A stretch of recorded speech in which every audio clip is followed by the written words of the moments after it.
Oi, hoje a gente vai conversar sobre um assunto que todo mundo fala que é a coisa mais natural do mundo, mas que na prática, para muita gente, é uma fonte de dificuldade, tanto física quanto emocional. Vamos falar sobre amamentação. A gente ouve muito sobre os benefícios, mas a realidade do processo, essa pode ser bem diferente. E essa frase, olha, ela resume tudo, né? Existe uma vontade imensa de amamentar, só que ela bate de frente com a realidade da dor, que pode ser insuportável. Então não é por falta de amor, não é por falta de esforço que muitas vezes o processo é interrompido.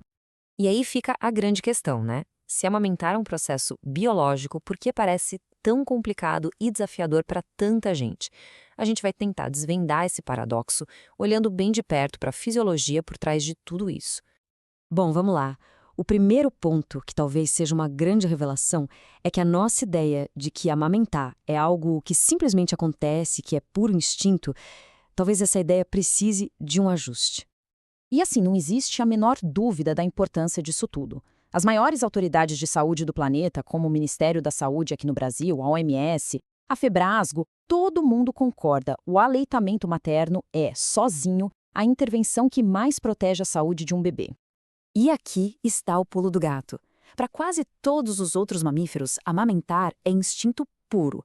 Nasceu, mamou. Já para os seres humanos, a história é outra. É um comportamento que precisa ser aprendido, é uma técnica. E é exatamente aí, nesse aprendizado, que os desafios aparecem. Quando essa técnica aprendida falha, não é um probleminha isolado. O que acontece é uma reação em cadeia, um verdadeiro efeito dominó dentro do corpo. A gente chama isso de cascata da dor. Um pequeno erro no comecinho pode gerar consequências gigantescas lá na frente. E essa cascata tem 4 etapas bem claras, uma levando à outra. É um ciclo que se alimenta. Começa com um machucado no mamilo, que leva a um esvaziamento ruim da mama, que evolui para uma inflamação e que, por fim, diminui a produção de leite. Vamos ver cada passo de perto. E tudo, absolutamente tudo, começa com esse detalhe técnico, a pega incorreta. É quando o bebê abocanha só a pontinha do mamilo, em vez de pegar uma boa parte da areola, que é aquela parte mais escura em volta. Essa fricção no lugar errado machuca. E machuca de verdade. Causa fissuras, às vezes até sangramento, uma dor muito, muito aguda a cada mamada. Esse é o primeiro dominó que cai e é ele que dispara todo o resto. E aqui a gente entra na parte da fisiologia. A dor afeta diretamente um hormônio-chave, a ocitocina. É ela que faz o leite ser liberado do peito. A dor intensa funciona como um interruptor que desliga esse reflexo. Então, olha que loucura. O leite está lá sendo produzido, mas a dor simplesmente impede que ele saia. Ok, e daí? O que acontece com esse fluxo de leite bloqueado? As consequências afetam todo mundo, o bebê, a mãe, e criam um ciclo bem difícil de quebrar. Bom, com a pega errada e o reflexo de ejeção travado pela dor, o bebê não consegue tirar o leite direito. A mama não esvazia por completo, não importa o quanto o bebê sugue. E para complicar um pouco mais, o leite materno tem duas fases. O primeiro que sai, o chamado leite anterior, é mais ralo, para matar a sede. O que vem depois, o leite posterior, é super rico em gordura e em calorias, é o que realmente sustenta. Com a pega errada, muitas vezes o bebê só consegue tomar o primeiro e aí continua com fome e irritado. Sabe aquele leite posterior super nutritivo que não conseguiu sair? Ele fica parado dentro da mama. Isso causa o que a gente chama de engurgitamento mamário, o famoso leite empedrado. A mama fica inchada, dura e muito dolorida.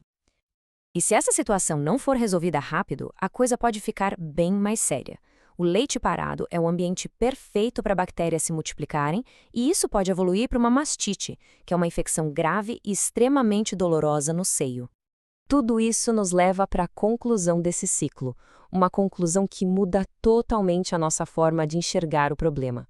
A questão, no fim das contas, não é uma falha do corpo, e sim uma falha na técnica.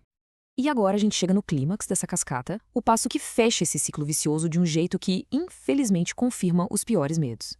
E aqui o ciclo se fecha.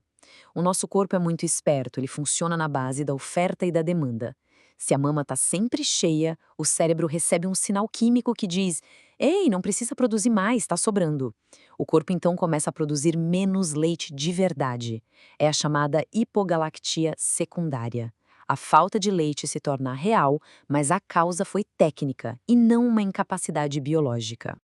Resumindo a ópera, a pega incorreta cria uma profecia que se cumpre sozinha.